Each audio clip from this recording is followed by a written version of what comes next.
So let's talk a little bit about specifically what XL Fleet does. Obviously, I think if we look back from a market standpoint at 2020, it's really been the year of the electric vehicle, at least from an investor enthusiasm standpoint. You are in this space, but you do things a little bit differently than some of the other EV names that we've gotten familiar with this year that actually build out their own vehicles. Talk to us about the business model.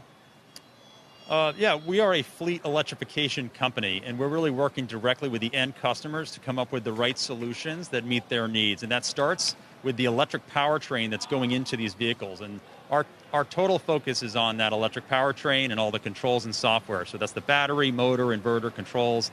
And that's what we've been selling into the market with our hybrid product. So our focus is the electric powertrain portion of the hybrid vehicle. And we don't have to deal with all the other challenges of making a vehicle. There's obviously a tremendous amount of capital needed to do that. So we're very capital efficient. And we can use that same supply chain, that same technology that we developed to go to a plug-in hybrid, which we've already launched. And we're going to our second generation plug-in now.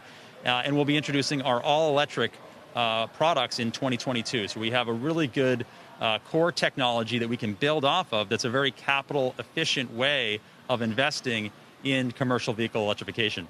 Yeah, I mean, that certainly lays out the timeline there, but company's still very small, right? At least from a revenue standpoint. I think 2020 forecasted revenue of 21 million, 2021 75 million, but then 2024 forecasted 1.4 billion. How do you get to that number? What is your expectation in terms of some of those different levers that you just laid out for growth? Well, we're growing extremely quickly. We're tripling our revenue in the middle of a pandemic, and I think we could have done more without the pandemic. So we have a great pipeline going into 2021, and we also have a very good platform to build off of and introduce a lot more technology and product offerings. To date, we've raised about 70 million before we had the SPAC transaction. So we had a high growth business in fleet electrification off of about 70 million. But with this transaction, we now have about 350 million on the balance sheet, as well as the public currency of our stock, to do really accelerate the growth, introduce more products in parallel, develop more products at the same time.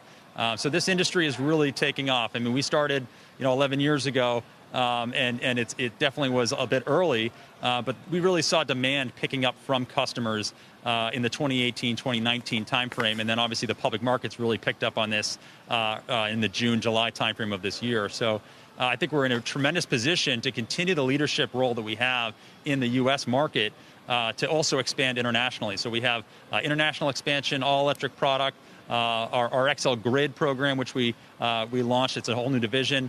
We announced that a couple weeks ago. We've got tremendous interest from customers and some really big projects that we're working on. So you're talking about a $1 trillion global industry when you look at the new vehicle procurement in commercial fleet, as well as the energy that those vehicles use. You add in the charging infrastructure, and it's just a tremendous opportunity, and it's just getting started. Less than 1% of new vehicles sold in the commercial fleet in the U.S. right now have any level of electrification. We're clearly leading, shipping hundreds of units per month right now, so we're in a great position to really expand with this with the market, which is clearly has a lot of demand. Shepard Smith here. Thanks for watching CNBC on YouTube.